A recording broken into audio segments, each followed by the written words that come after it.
பச்சை கிளிக்கொரு செவ்வந்தி பூவில் தொட்டிலை கட்டி வைத்தேன்.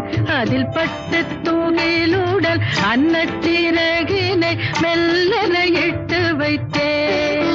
இந்த பச்சை கிளிக்கொரு செவ்வந்தி பூவில் தொட்டிலை கட்டி வைத்தேன்.